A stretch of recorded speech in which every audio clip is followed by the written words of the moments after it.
तो हम देखेंगे sexual reproduction in flowering plant देखेंगे, प्लांट्स में सेक्सुअल रिप्रोडक्शन कैसे होता है, फिर सेक्सुअल रिप्रोडक्शन इन ह्यूमन देखेंगे, ठीक है। और हम बहुत डिटेल में जाएंगे फ्लावरिंग प्लांट्स में, और ह्यूमन में भी देखेंगे कि आपको सेक्सुअल रिप्रोडक्शन कैसे प्रोसीड होता है, मेल्स और फीमेल्स के अंदर क्या क्या चेंजेस आते हैं सेक्सुअल रिप्रोडक्शन होने से पहले। फिर लास्ट में हम रिप्रोडक्टिव हेल्थ पढ़ेंगे, और रिप्रोडक्टिव हेल्थ के बाद ये चैप्टर आपको एंड हो जाएगा, ठीक है। तो चलिए स्टार्ट करते हैं सेक्सुअल रिप्रोडक्शन से। बेसिकली सेक्सुअल रिप्रोडक्शन में क्या होता है, दो इंडिविजुअल्स का इन्वॉल्वमेंट होता है, ठीक है। सेक्सुअल रिप्रोडक्शन में दो इंडिविजुअल का इन्वॉल्वमेंट होता है, और जिसमें से एक मेल होता है और एक फीमेल होता है। आपको इन दोनों को कंपल्सरीली जरूरत पड़ती है, तभी आपको जो प्रोजेनी है वो आपको प्रोड्यूस कर सकते हैं, रिप्रोडक्शन हो सकता है, ठीक है। फॉर एग्जाम्पल के तौर पे देखिए, bulls alone cannot produce calves and the hens alone cannot produce chicks and female human alone cannot produce baby. जैसे जो बुल्स होते हैं वो अकेले काफ्स को जन्म नहीं दे सकते, जैसे मुर्गी है वो सिर्फ अकेले आपको छोटे छोटे चिक्स को वो जन्म नहीं दे सकती, वैसे ही जो ह्यूमन होते हैं सिर्फ फीमेल जो होती हैं, माएँ जो होती हैं, जो लड़कियां होती हैं, सिर्फ वो अकेले बेबी को जन्म नहीं दे सकती, ठीक है। तो कहने का मतलब है कि सेक्सुअल रिप्रोडक्शन बेसिकली दो इंडिविजुअल्स का रिक्वायरमेंट होता है, मेल का और फीमेल का। फिर अगला टॉपिक है why the sexual mode of reproduction. आखिर में सेक्सुअल मोड ऑफ रिप्रोडक्शन ही क्यों, और सेक्सुअल वे में क्यों नहीं प्रोड्यूस कर सकते। तो पहले मैंने बता रखा है आपको कि जब भी डीएनए का फॉर्मेशन होता है तो हर डीएनए का जब कॉपी होता है, उसका जो कॉपी तैयार होता है तो उसमें कुछ ना कुछ वेरिएशंस आते हैं, कुछ ना कुछ चेंजेस आते हैं। एग्जैक्टली डीएनए की कॉपी नहीं बनती है जब डीएनए का डिवीजन होता है, और इस डीएनए के डिवीजन की वजह से उसमें वेरिएशंस आते हैं, और यही वेरिएशंस बहुत इंपॉर्टेंट होते हैं किसी भी ऑर्गेनिज्म को सर्वाइव करने के लिए, ठीक है। So we know creation of new cells involves copying of DNA and cell apparatus. DNA के साथ साथ जो डीएनए के साथ साथ जो सेल अपैरेटस, सेल अपैरेटस कहते हैं बेसिकली कि डीएनए न्यूक्लियस के अलावा जो भी और भी कंपोनेंट्स है सेल को, उनको सेल अपैरेटस कहते हैं। तो दोनों का कॉपी होता है, डीएनए का भी और सेल अपैरेटस का भी, okay. So also we know that DNA copying is not accurate and this inaccuracy in DNA copying is source of variation in population of an organism। ये मैंने पहले भी लेक्चर में आपको डिस्कस कर चुका है मैंने इसके बारे में कि जो डीएनए में जो वेरिएशंस होते हैं उसके डिवीजन के वक्त, उसके रेप्लिकेशन के वक्त, वही वेरिएशंस किसी स्पीसीज को आपको सर्वाइव करने में मदद करता है। फिर है कि not every individual organisms can not be protected by variations but in a population variations are useful for ensuring the survival of the species. ये इंसाइटिक लाइन है, ख्याल रखिएगा। ये कह रहा है कि जो वेरिएशन हो रहा है किसी भी एक पार्टिकुलर इंडिविजुअल में, जरूरी नहीं कि वो वेरिएशन उसको प्रोटेक्ट कर ले, लेकिन हाँ अगर किसी स्पीसीज में, overall a group of species में, अ ग्रुप ऑफ इंडिविजुअल्स में अगर वेरिएशंस हो रहा है तो हो सकता है कि उसके स्पीसीज जो उसके आसपास चेंजेस आ रहे हैं उस चेंजेस को वो टॉलरेट करे और सर्वाइव कर सके, ठीक है। तो यहाँ से एक कंक्लूजन क्या मिलता है हमें, कंक्लूजन ये मिलता है कि जो भी आपको हमें ऐसा कुछ रिप्रोडक्शन का मेथड हमारे लाइफ में या इन जनरल ऑर्गेनिज्म में देखने के लिए मिले जो काफ़ी ज़्यादा वेरिएशंस को लेकर के आए। जितने ज़्यादा वेरिएशंस को लेकर के आएगा उतनी ज़्यादा ही हमें सर्वाइविंग के चांसेस ज़्यादा रहेंगे। लेकिन ये भी नहीं कि वेरिएशन हमेशा, हर वेरिएशन आपको अच्छा ही नहीं होगा, कुछ वेरिएशंस बुरे भी होते हैं। तो हमें किस तरह के वेरिएशंस मिलने चाहिए, जो अच्छे हैं, जो गुड वेरिएशंस है। वेरिएशंस ऐसे भी होते हैं जिसमें ऑर्गेनिज्म सर्वाइव नहीं करता, डाई कर जाता है, लेकिन उस तरह के ड्रास्टिक वेरिएशंस नहीं चाहिए आपको। वैसे वेरिएशंस चाहिए जो आपके लिए यूजफुल हो। वेरिएशंस को ही टर्म बायोलॉजी में या आगे आप जब हायर क्लास में जाएंगे तो वहाँ पे एक टर्म आता है म्यूटेशन। क्या आता है, म्यूटेशन। पर यहाँ पे मैं आपको उसके बारे में नहीं बताऊंगा, वो आपको हायर क्लासेस में बहुत डिटेल में पढ़ाया जाएगा। यहाँ पे म्यूटेशन को एज अ वेरिएशन के तौर पे एनसीईआरटी ने दे रखा है, तो हम उसी के हिसाब से चलेंगे। So organism needs such mode of reproduction which allows more and more variation to be generated. Each new variation generated is made through DNA copy that already has variation accumulated from previous generation।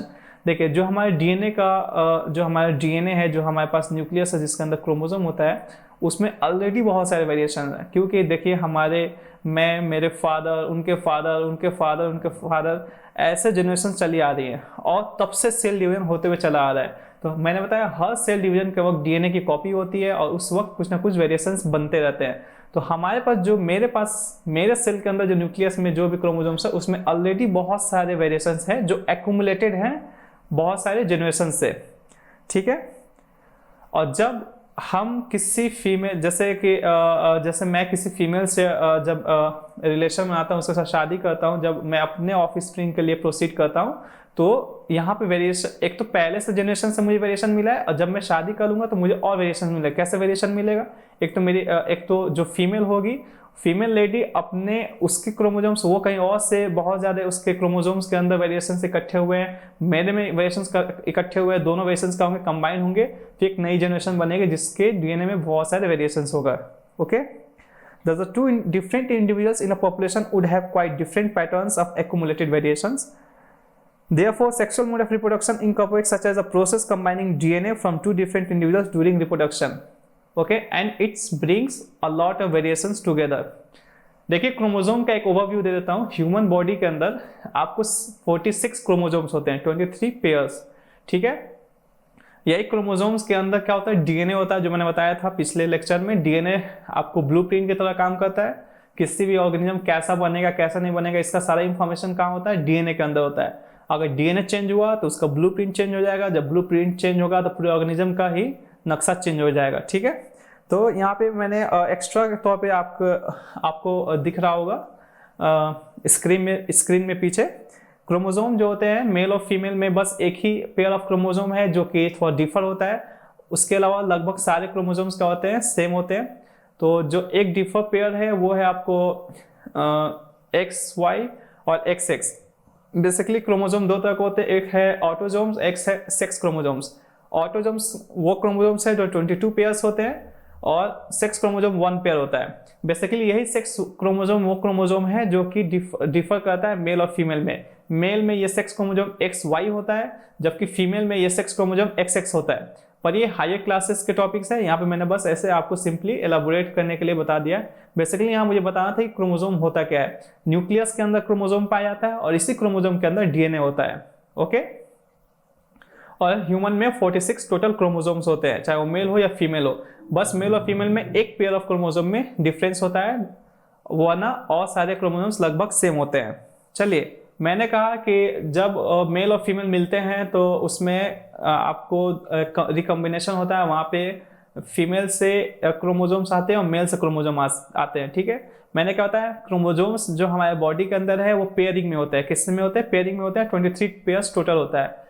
तो आप बताइए, आपको पता है कि cell division का वक्त जो डीएनए का जो कॉपी है वो डबल हो जाता है। जब डबल हो जाता है तो ऑलरेडी जब डबल हो जाएगा तो 46 है, तो 46 × 2 मतलब डीएनए डबल टाइम्स हो जाएगा। तो मैं अगर ऐसा हो कि मैं सेल डिवाइड कर रहा है और मैं 46 × 2 टाइम्स आपको डीएनए मटेरियल ट्रांसफर कर रहा हूँ, और जो फीमेल है वो भी 46 × 2 टाइम्स वो डीएनए ट्रांसफर करे, तो टोटल कितना हो जाएगा?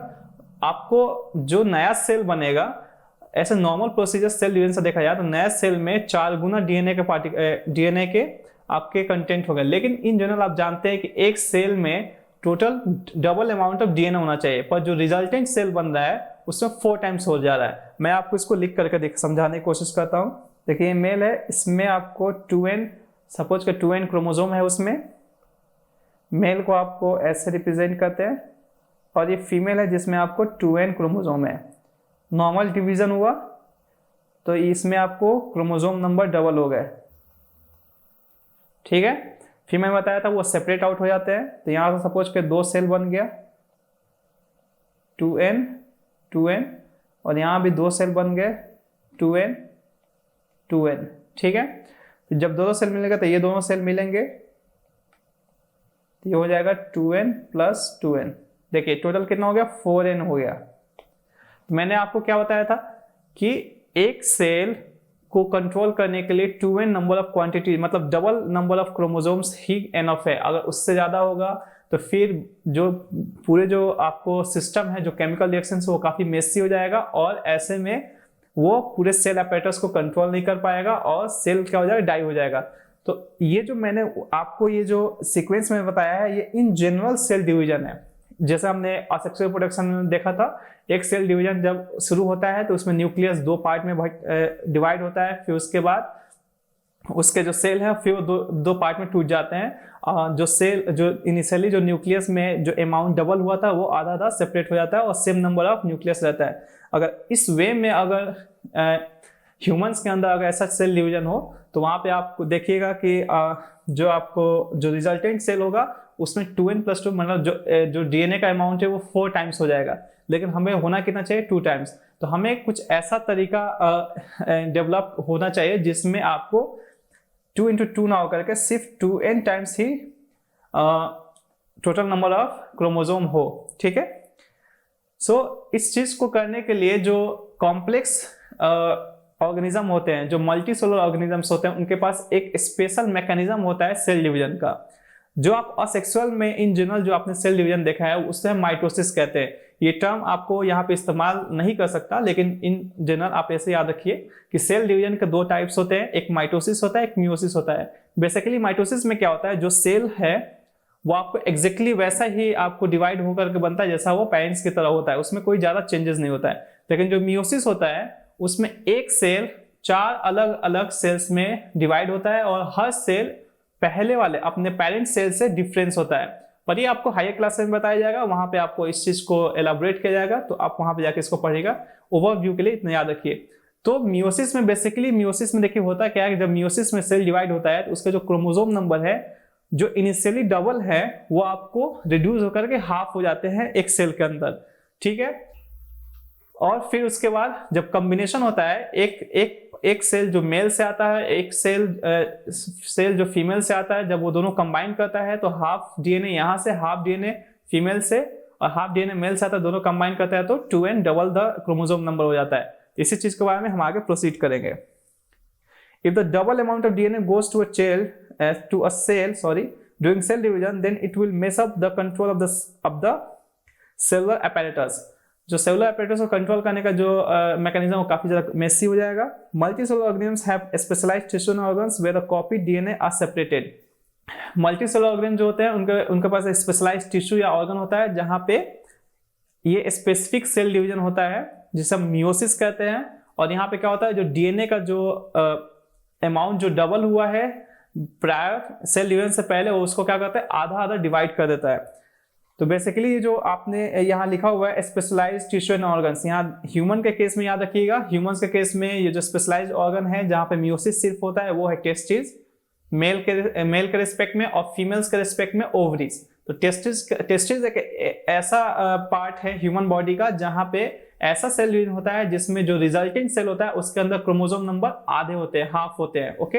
और फीमेल में ओवरीज एक ऐसा पार्ट है जिसमें क्रोमोसोम नंबर जब उसमें मियोसिस होता है और जो रिजल्टेंट सेल होता है उसमें क्रोमोसोम नंबर कितना क्या होते हैं, हाफ होते हैं।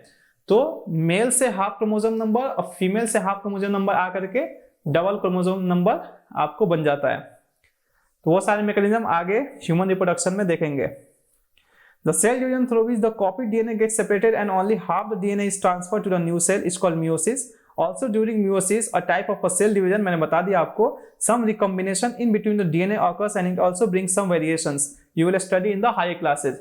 बस इतना याद रखिए, meiosis एक ऐसा सेल डिवीजन है जो कि आपको मल्टीसेलुलर ऑर्गेनिज्म में होता है और ये सेल डिवीजन हमेशा वेरिएशन ब्रिंग करता है। और हमने ये भी जान लिया अभी कि सेक्सुअल रिप्रोडक्शन ही इसलिए होता है क्योंकि वो वेरिएशंस को ब्रिंग करने में हेल्प करता है और बहुत सारे वेरिएशंस को एक्युमुलेट करता है, ठीक है। और मियोसिस जो होता है इन जनरल हमारे बॉडी में दोनों तरह के सेल यूनिट्स होते हैं। Other than that specialised organ और टिश्यू जैसे टेस्टिस और फीमेल में ओवरीज, उसके अलावा बॉडी में सब जगह माइटोसिस होता है और सिर्फ वही एक जगह है लोकेशन जहाँ पे मियोसिस हमारे बॉडी में होता है और जहाँ पे एक स्पेसिफिक सेल्स बनते हैं जिसमें क्रोमोसोम नंबर हाफ होते हैं। Next, since it involves two sexes, that is male and female, both of them have specialized organs where meiosis occurs and germ cells are formed. Meiosis एक तरह का cell division है, इसके होने के बाद जो सेल्स बनते हैं उसे जर्म सेल्स कहते हैं या गैमिट कहते हैं। क्या कहते हैं? गैमिट। आप यहाँ डायग्राम में देखिए, ये आपको ऊपर वाला आपको ये मेल गैमिट है, ह्यूमन के रेस्पेक्ट में यहाँ पे एग्जांपल दिया गया है, मेल गैमिट जिसको हम स्पर्म कहते हैं। नीचे वाला फीमेल गैमिट है जिसे आपको एग या ओवम कह सकते हैं, ठीक है। तो मियोसिस से जो सेल बनता है वो आपको उसे जर्म सेल्स कहते हैं या गैमिट कहते हैं, ठीक है। Now germ cells, okay, germ cells और gametes, these are the cells which help in reproduction and forms organism. In simple organism germ cells are similar in shape and size. आप देख लीजिए यहाँ पे आपको एक एग्जांपल दे रखा है, ये दो जर्म सेल्स हैं, ये मियोसिस के बाद बने हैं। दोनों में आपको कुछ अंतर दिख रहा है? नहीं दिखेगा, बिल्कुल सेम शेप और सेम साइज में ये हैं, ठीक है। इसमें एक को आप मेल कह लीजिए, फीमेल कह लीजिए, और एक को आप मेल कह लीजिए, पर इन दोनों में आप डिफरेंशिएट नहीं कर पाएंगे। ये जो साइन है ये आपको मेल का है, ये साइन आपको फीमेल का है। जब भी मैं इन साइन का रिप्रेजेंट करूं तो आपको पहले से पता होना चाहिए सर ने मेल को रिप्रेजेंट किया है, और जब नीचे वाला साइन कहीं लिखूं तो आपको समझ में आना चाहिए कि सर ने फीमेल को रिप्रेजेंट किया है। ओके, मैंने बता दिया कॉम्प्लेक्स ऑर्गेनिज्म में जो जर्म सेल्स होता है वो आपको स्पेशलाइज्ड होता है। जो एक जर्म सेल होता है वो काफी ज्यादा फूड स्टोरेज करके रखता है, और ये ऐसा जर्म सेल जो फूड स्टोरेज करके रखता है और जेनेटिक मटेरियल भी होता है, तो वो बेसिकली कहाँ से, फीमेल साइड से आता है। और दूसरा जर्म सेल जो काफी छोटा होता है और मोटाइल होता है वो आपको मेल साइड से आता है इन जनरल, ठीक है। यहाँ देखिए आप डायग्राम में देखिए, ये मेल गैमिट है जो कि काफी छोटा है और ये मोटाइल होता है, मूवेबल होता है, एक जगह से दूसरी जगह मूव करने में मूव करता है ये। सेकेंड वन देखिए फीमेल गैमिट है, ये आपको काफी बड़ा है in compare of the male gamete, और इसके अंदर फूड स्टोरेज होता है। जाहिर सी बात है जो जब दोनों का फ्यूजन होगा मेल गैमिट और फीमेल गैमिट का, तो आपको जायगोट बनेगा। जब जायगोट बनेगा तो उससे एनर्जी चाहिए होगा, उसे फूड चाहिए होगा, तो वो फूड कौन प्रोवाइड करता है, फीमेल गैमिट फूड प्रोवाइड करता है इनिशियली। उसके बाद में वो आपको मदर से, जब फीटस डेवलप करने लगता है तो मदर से खाना पानी और सब कुछ वो लेना शुरू कर देता है, ठीक है। तो ये इन जनरल ओवरव्यू था कि सेक्सुअल रिप्रोडक्शन क्यों होता है, ठीक है। सेक्सुअल रिप्रोडक्शन ही क्यों हम का इंपॉर्टेंस क्या है, फिर जर्म सेल्स किसे कहते हैं, मियोसिस किसे कहते हैं, ओके। और अब हम आएंगे sexual reproduction in flowering plant. देखिए फ्लावरिंग प्लांट है, आपको प्लांट किंगडम में डिवीजन पढ़ाया जाएगा। वहां पे होगा bryophyta, pteridophyta, angiosperm, gymnosperm, basically gymnosperm and angiosperm. तो जो फ्लावरिंग प्लांट्स होते हैं इन कैटेगरी, ये जो प्लांट किंगडम में जो डिवाइड किया गया है फ्लावरिंग प्लांट, इसमें से एंजियोस्पर्म के पार्ट में आता है। किसमें, एंजियोस्पर्म में। तो फ्लावरिंग प्लांट्स किस में आते हैं, ये बेसिकली एंजियोस्पर्म्स हैं। और एंजियोस्पर्म्स क्या होते हैं, ये प्लांट किंगडम के डिवीजन का एक पार्ट होता है, जो सबसे लास्ट पार्ट होता है, उसी में फ्लावरिंग प्लांट आता है, ओके। मैं फ्लावर का डिस्क्रिप्शन दे देता हूं। फ्लावर में भी मेल एंड फीमेल दो चीज होती है, एक मेल होता है, एक फीमेल पार्ट होता है, ठीक है। इसमें सेक्सुअल रिप्रोडक्शन होता है। मेल पार्ट मेल गैमिट बनाता है जिसे हम पॉलन ग्रेन कहते हैं, फीमेल पार्ट फीमेल गैमिट बनाती है जिसे हम एग कहते हैं। हम पढ़ेंगे कैसे मेल एंड फीमेल एक दूसरे के करीब आते हैं, कैसे इनके अंदर फर्टिलाइजेशन होता है, कैसे जायगोट बनता है, और कैसे नया प्लांट का ओरिजिन होता है, ठीक है। पहले हम यहाँ पे एक डायग्राम दे रखा है, हम इस डायग्राम से देख लें कि अलग अलग मेल और फीमेल पार्ट्स क्या है। यहाँ पे देखिए एंथर, ये वाला जो पार्ट आपको दिख रहा है ये एंथर है, और इसका जो नीचे वाला ये जो है ये फिलामेंट है। एंथर और फिलामेंट दोनों मिलकर के स्टामेन बनते हैं। क्या बनते हैं, स्टामेन। और ये आपको मेल रिप्रोडक्टिव पार्ट, ओके। बाकी देख लीजिए फीमेल रिप्रोडक्टिव पार्ट कौन कौन सा, देखिए ये है आपको स्टिग्मा, स्टाइल एंड ओवरी। ये जो आपको ये वाला आपको दिख रहा है ये बीच में, ये आपको है फीमेल रिप्रोडक्टिव पार्ट है। और ये फीमेल रिप्रोडक्टिव पार्ट जो फ्लावर में होता है उसे हम पिस्टिल कहते हैं। ये तीन चीजों से बना हुआ है, स्टिग्मा, स्टाइल एंड ओवरी, ठीक है। तो फीमेल रिप्रोडक्टिव पार्ट आपको एग प्रोड्यूस करती है, मेल रिप्रोडक्टिव पार्ट आपको पॉलन ग्रेन्स रिलीज करता है। जनरली जो पॉलन ग्रेन बनता है वो एंथर में बनता है, और जो एग बनता है वो ओवरी के ओव्यूल में बनता है। वो हम आगे जब हम देखेंगे उसमें बिल्कुल क्लियरली आपको देखने के लिए मिलेगा। फिर यहाँ देखिए मेल एंड फीमेल पार्ट्स के अलावा यहाँ पे सेपल्स है और पेटल्स है। ग्रीन वाले को सेपल्स कहते हैं, और ये जो पिंक कलर में है ये आपको पेटल्स हैं। ये भी फ्लावर्स के पार्ट हैं। तो आप देखेंगे सेपल्स और पेटल्स का काम क्या है। Mail and female reproductive parts का तो काम समझ में आता है कि गैमेट्स रिलीज करते हैं और इनमें फर्टिलाइजेशन होता है, न्यू फ्लावर बनता है। फिर सेपल्स एंड पेटल्स का काम क्या है, बेसिकली इनका काम क्या है, ये आपको जो रिप्रोडक्टिव ऑर्गन है उनको प्रोटेक्ट करते हैं। दूसरा क्या है, ये रिप्रोडक्शन में मदद करते हैं फ्लावरिंग प्लांट्स को। एक तो रिप्रोडक्टिव ऑर्गन को प्रोटेक्ट करते हैं, दूसरा है कि जो डेवलपिंग एम्ब्रियो होता है उसको आपको सपोर्ट करते हैं पेटल्स और सेपल्स कुछ वक्त तक। फिर जब आपको फर्टिलाइजेशन हो जाता है, जब फ्लावर फ्रूट के फॉर्म में जब चेंज होता है, तो sepals and petals in general बहुत सारे फ्लावर्स के टूट जाते हैं, गिर जाते हैं। ओके, यूनिसेक्सुअल फ्लावर देखेंगे, वो दो हैं आपको। देखिए कुछ फ्लावर्स ऐसे होते हैं जिसमें सिर्फ मेल होता है या फीमेल होता है, कुछ फ्लावर्स ऐसे होते हैं जिनके अंदर मेल और फीमेल दोनों होता है। तो वैसे फ्लावर्स जिसमें सिर्फ मेल या सिर्फ फीमेल हो, तो वैसे फ्लावर्स को हम यूनिसेक्सुअल फ्लावर कहते हैं। और ऐसे फ्लावर जिसमें मेल एंड फीमेल दोनों प्रेजेंट होते हैं, उनको हम बाइसेक्सुअल फ्लावर कहते हैं। ठीक है, यहाँ देखिए यूनिसेक्सुअल फ्लावर है पपाया एंड वाटरमेलन। आपको डायग्राम में भी देख गया होगा पपाया, ये तो आप डेली लाइफ में आप देखते ही हैं। पपीता तो आप खाते ही ना भाई, और वाटरमेलन भी आप बहुत खाते हैं, गर्मियों के दिनों में मिलता है वाटरमेलन। ठीक है, तो ये याद रखिएगा, ये दोनों एग्जाम्पल है। एनसीईआरटी हमेशा पूछती भी है कि यूनिसेक्सुअल फ्लावर के 2 एग्जाम्पल बताइए और बाइसेक्सुअल फ्लावर के 2 एग्जाम्पल बताइए। ठीक है, बाइसेक्सुअल फ्लावर देखिए हिबिस्कस एंड मस्टर्ड, आपने दोनों प्लांट को देखा होगा। ये तो बहुत जनरल है, आपको डेली लाइफ में आपको देखने के लिए मिल जाता होगा हिबिस्कस, और पीछे में है आपको मस्टर्ड प्लांट, सरसों का फूल। ठीक है, अब देखिए मैंने ये भी बता दिया कि stamen is a male reproductive part, it produces pollen grains. Pistil is a female reproductive part and produces eggs. ठीक है, जो अब मैंने ये भी बताया कि जो पिस्टिल होता है वो बेसिकली 3 पार्ट का बना होता है। पहला है ओवरी, स्टाइल एंड स्टिग्मा। देखिए जो नीचे वाला पार्ट है, जो बल्ज आउट पार्ट है, जो गोल सा स्फेरिकल पार्ट है, वो ओवरी है। जो लॉन्ग स्टॉक लाइक स्ट्रक्चर है, ये आपको स्टाइल है। और आपको जो ऊपर का जो ये सरफेस वाला एरिया है, ये आपको स्टिग्मा है। ये स्टिग्मा, स्टाइल एंड ओवरी तीनों मिल करके ही बनाते हैं क्या, पिस्टिल या कार्पेल। पिस्टिल का दूसरा नाम क्या होता है, कार्पेल होता है। ठीक है, अब देखिए ओवरी है, अब थोड़ा सा और हम इसको डीप में देखेंगे। ओवरी के अंदर होता है बहुत सारे ओव्यूल्स। सपोज करिए मैं डायग्राम बना रहा हूं, ये आपको एक ओवरी है, इसमें बहुत सारे क्या होंगे, ओव्यूल्स होंगे। ठीक है, एक ओवरी में एक ओव्यूल या एक से ज्यादा ओव्यूल्स हो सकते हैं। ठीक है, तो ओवरी में क्या होता है, बहुत सारे ओव्यूल्स होते हैं, और बहुत सारे ओव्यूल्स जो होते हैं, तो हर ओव्यूल के अंदर आपको एग होता है। क्या होता है, एग्स।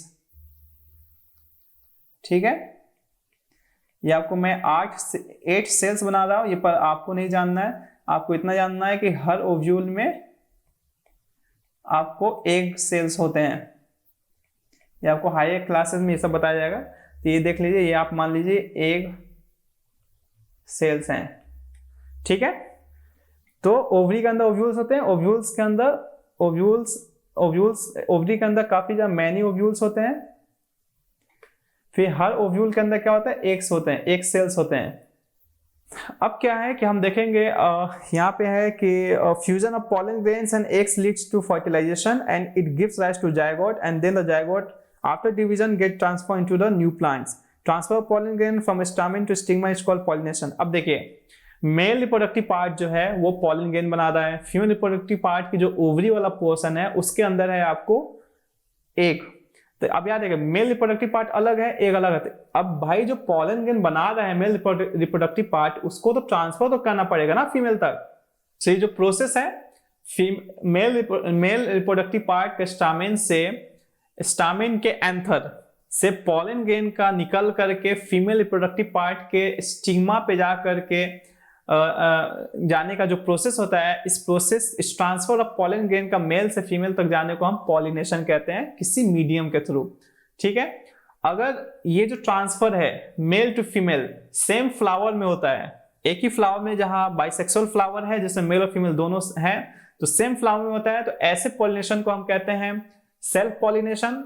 अगर ये ट्रांसफर स्टिग्मा से स्टामेन से स्टिग्मा के तरफ 2 अलग अलग फ्लावर्स के बीच में होता है, उसे हम क्रॉस पॉलिनेशन कहते हैं। वो भी चीज आपको आगे आएगी, वो आप देखिएगा। ठीक है, अब देखिए मेल रिप्रोडक्टिव पार्ट से पॉलन ग्रेन उड़ करके फीमेल रिप्रोडक्टिव पार्ट में गया, फिर वहां जाकर के उसका फ्यूजन होगा गैमेट के साथ, एग के साथ। जब एग के साथ फ्यूजन होगा तो आपको वो जायगोट बनाएगा। जायगोट याद रखिएगा, zygote is a single celled. और ये बनता कैसे, ये बनता है by the fusion of male and female gamete. Okay, so fusion मैंने ये बता दिया। Transfer of pollen grains from stamen to stigma is called pollination. Types of pollination मैंने आपको बता दिया, self pollination and cross pollination. When pollination occurs on the same flower it's called self pollination. आप यहाँ डायग्राम में देख लीजिए, ये एक फ्लावर है, दूसरा ये फ्लावर है, सेम फ्लावर्स के बीच में आपको ट्रांसफर हो रहा है, तो इसे सेल्फ पॉलिनेशन कहेंगे। Transfer of pollen from one plant to another is called cross pollination. For example देखिए यहाँ पे दो अलग अलग, ये प्लांट फर्स्ट है, ये प्लांट सेकंड है, आपको दो अलग अलग आपको प्लांट्स है। इसमें देखिए पॉलन ग्रेन एक प्लांट से दूसरे प्लांट में जा रहा है, दूसरे प्लांट से पॉलन ग्रेन पहले प्लांट में जा रहा है, तो इसमें क्या हो रहा है, पॉलन ग्रेन्स का एक्सचेंज हो रहा है, तो इसे हम क्रॉस पॉलिनेशन कहेंगे। क्या कहेंगे? Cross pollination. ठीक है, क्रॉस पॉलिनेशन हमेशा किसी एजेंट का रिक्वायरमेंट होता है। क्या होता है उसमें? किसी एजेंट, किसी मीडियम के थ्रू ही आप पॉलन ग्रेन को ले जा सकते हैं ना। तो मीडियम कौन कौन सा हो सकता है? वाइंड, हवा, वाटर और एनिमल्स। हवा, पानी और जानवर, ये आपको मीडियम एजेंट्स हो सकते हैं जिसके थ्रू स्टामेन से पॉलन स्टिग्मा तक जा सकता है। ठीक है, इसे हम पॉलिनेटिंग एजेंट्स भी कहते हैं। क्या कहते हैं? Pollinating agents. ओके, अब क्या है कि पॉलन ग्रेन स्टिग्मा पे चला गया। जैसे स्टिग्मा पे गया तो जो पॉलन ग्रेन है वो आपको एक ट्यूब लाइक स्ट्रक्चर बनाना शुरू करेगा, और वो ट्यूब लाइक स्ट्रक्चर क्या करेगा, जो स्टिग्मा स्टाइल है उसमें धंसता जाएगा, और उसमें ट्यूब लाइक स्ट्रक्चर बनाते बनाते वो कहां तक जाकर पहुंचेगा? ओव्यूल तक। और ओव्यूल में जाकर के वो ट्यूब ओव्यूल के अंदर इंटर करेगा।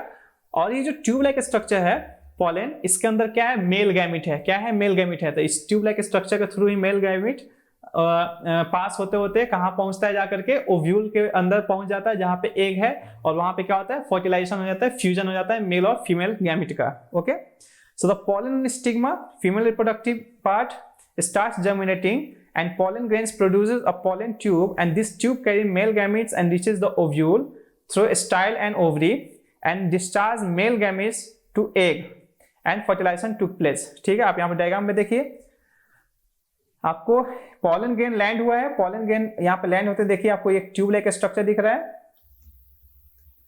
ट्यूब लाइक स्ट्रक्चर ये एक फॉर्म होता है। ठीक है, ये ट्यूब लाइक स्ट्रक्चर देखिए ओवरी से होते हुए ये ओव्यूल के अंदर आया है, और फिर यहाँ पे ये क्या कर रहा है? देखिए मेल जर्म सेल्स यहाँ लिखा हुआ है।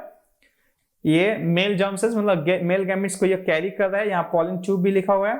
फिर मेल जर्म्स को कैरी करते करते आपको यहाँ पे है एग है, फीमेल जर्म सेल, एग, और मेल जर्म से आकर के दोनों यहाँ पे फर्टिलाइज हो जाते हैं, और दोनों जब मिलते हैं तो आपको जायगोट बनाता है। फिर उसके बाद बाकी का प्रोसेस शुरू होता है। ठीक है, तो zygote forms and the rapid division in zygote leads to embryo.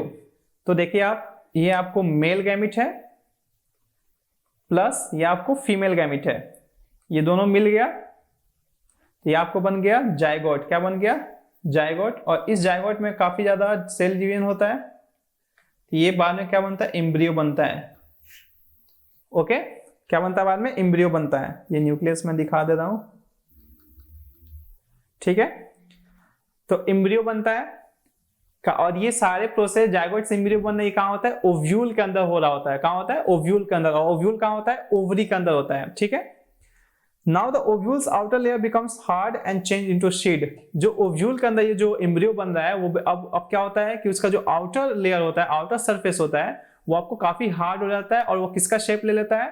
Seed का शेप ले लेता है। और जैसे जैसे ये और मैच्योर होता है ये रिप्रोडक्शन का प्रोसेस, मतलब एम्ब्रियो और जैसे जैसे मैच्योर करती है, तो जो ओवरी होती है वो किस में चेंज हो जाती है? फ्रूट्स में चेंज हो जाती है। तो ये बहुत इंपॉर्टेंट याद रखिएगा, ओव्यूल जो होता है फ्लावर का, फर्टिलाइजेशन के बाद किस में चेंज हो जाता है? सीड में चेंज हो जाता है। और जो ओवरी है वो किस में चेंज हो जाता है? फ्रूट में चेंज हो जाता है।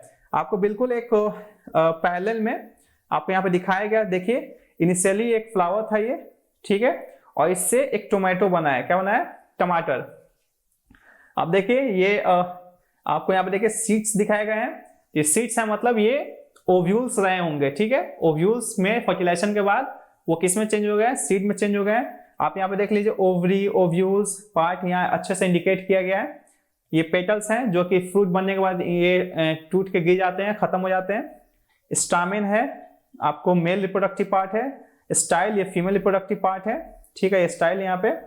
फिर आपको स्टिग्मा है, स्टिग्मा फीमेल रिप्रोडक्टिव पार्ट है। देखिए आपको, तो ये जो फ्रूट बना है it is result of ovary. तो आप कोई भी फ्रूट खाते हैं, तो बेसिकली आप क्या खाते हैं? प्लांट के ओवरी के पार्ट को खाते हैं आप। इतना याद रखिएगा आप। ओके, नाउ आगे देखते हैं। सो जो petal, sepals, stamen, style, stigma, इनका क्या होता है, जब फर्टिलाइजेशन हो गया, एम्ब्रियो बन गया, तो इनका क्या होगा, ये सेड ऑफ हो जाएंगे, ये टूट के गिर जाएंगे, खत्म हो जाएंगे। हाँ, कुछ प्लांट्स ऐसे हैं, फ्रूट्स ऐसे हैं जिनमें सेपल्स और पेटल्स लिव आउट नहीं होते हैं, परसिस्ट करते हैं। Okay, now seed contents embryo, आपको प्रोसेस के दरमियान मैंने सब कुछ बता दिया, जिसको हम फ्यूचर प्लांट भी कह सकते हैं, which develops into a seedling under appropriate condition. This process is known as germination. फिर जो सीड है जिसके अंदर एम्ब्रियो है, आप उसको ले आकर किसी सॉइल में डालते हैं तो वहां पे वो जर्मिनेट करता है, और वहां पे जो कंडीशंस है वो एप्रोप्रिएट होने चाहिए, मतलब मॉइस्चर, ऑक्सीजन और एयर, ये सारे कुछ अवेलेबल होने चाहिए, सॉइल्स अच्छी होनी चाहिए। फिर उस सॉइल में जाते वो सीड क्या करेगा, जर्मिनेट करेगा और फिर न्यू प्लांट में वो फॉर्म करेगा। तो ये जो टोटल प्रोसेस है इसे हम क्या कहते हैं, जर्मिनेशन ऑफ सीड कहते हैं। क्या कहते हैं, जर्मिनेशन ऑफ सीड।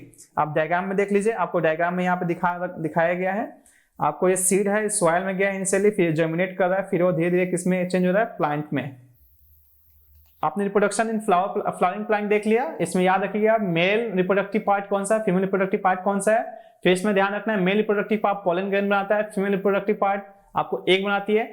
फिर मेल रिप्रोडक्टिव पार्ट का पोलन ग्रेन को ट्रांसफर करना बहुत जरूरी है फीमेल रिप्रोडक्टिव पार्ट में, अगर वो क्रॉस पॉलिनेशन करता है। अगर सेल्फ पॉलिनेशन है, सेम फ्लावर में दोनों है आपको मेल एंड फीमेल पार्ट्स, तो कोई जरूरत नहीं है ट्रांसफर के, वो उसमें ऑटोमेटिक ट्रांसफर हो जाता है, या उसमें भी आपको मीडियम की जरूरत पड़ती है, पर इन जनरल जरूरत नहीं पड़ती है। ठीक है, फिर उसके बाद जब पॉलन ग्रेन्स मेल से फीमेल में चला गया तो फिर वो जा करके आपको फर्टिलाइज करेगा एग को। जैसे एग को फर्टिलाइज करो, जायगोट बनाएगा, फिर जायगोट चेंज होगा एम्ब्रियो में, और ये सारा चीज जायगोट से एम्ब्रियो बनने का जो चेंजेस होता है ये कहाँ होता है, ओव्यूल के अंदर होता है। ठीक है, जब फर्दर और प्रोसीड होता है और ज्यादा आपको डिवीजन सेल डिवीजन होता है, जो ओव्यूल का जो आउटर सरफेस है वो चेंज हो जाता है सीड के अंदर, और जो ओवरी है, ठीक है, मैंने बताया था फीमेल रिप्रोडक्टिव पार्ट के 3 पार्ट होते हैं, stigma, style and ovary. Ovary किस में चेंज हो जाएगा, वो आपको फ्रूट में चेंज हो जाएगा, और बाकी के सब कुछ का वो फॉल ऑफ हो जाएंगे, वो गिर जाएंगे। ठीक है, फिर जो सीड है आपको उसको फिर आप सॉइल में डालिएगा, तो सीड के अंदर क्या है, एम्ब्रियो है, फ्यूचर प्लांट है, जैसे वो सॉइल के अंदर जाएगा, उसको सुटेबल कंडीशंस, वाटर, टेम्परेचर सब कुछ मिलेगा, फिर वो जर्मिनेट करेगा। इस प्रोसेस को हम जर्मिनेशन कहते हैं। ओके, इस चीज को याद रखिएगा, एक बार आप पीपीटी को ध्यान से देख लीजिएगा।